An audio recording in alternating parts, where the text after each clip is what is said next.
My name is Gil Irey. I'm the CEO of Cedar Valley Medical Specialist. My day-to-day tasks consist of meetings, strategy, planning, board meetings, committee meetings, generally making sure the organization stays on track. Well, overall, what our organization does is we take care of people who are either sick or broken physically. Nobody plans on getting in a car accident, nobody plans on getting cancer, nobody plans on getting sick. But we also live in a fallen world, and by living in a fallen world, we have a 100% mortality rate.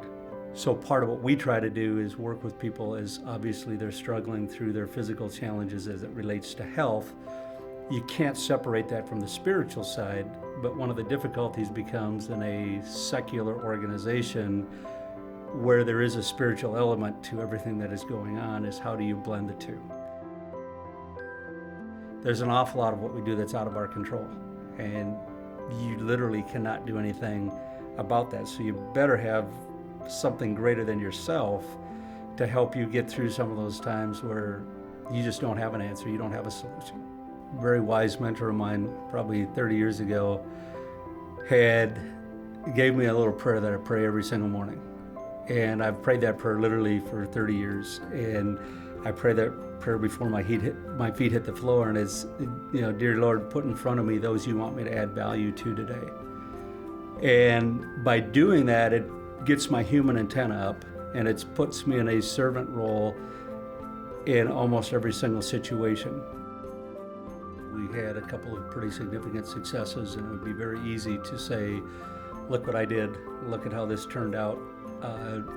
In those types of situations, I always try to look for how can I pass the credit on to other people, because I don't do it by myself. If I was by myself, I couldn't do what I do. The Bible is the greatest business book that was ever written. Every answer you need to run a business is in the Bible. There's no other place you really have to look beyond that, whether it comes to debt, whether it comes to how to treat people, whether it comes to just the overall compassion that is required. I think in a situation where a leader of an organization, or a leader of any organization that doesn't have that moral compass, they're going to rely on their own understandings, which is going to be based on greed. It's going to be based upon what's best for me. It's going to be based upon what is best for the bottom line. And that's probably where the biggest difference comes, is what is your underlying thought process as you make decisions, as you go through life.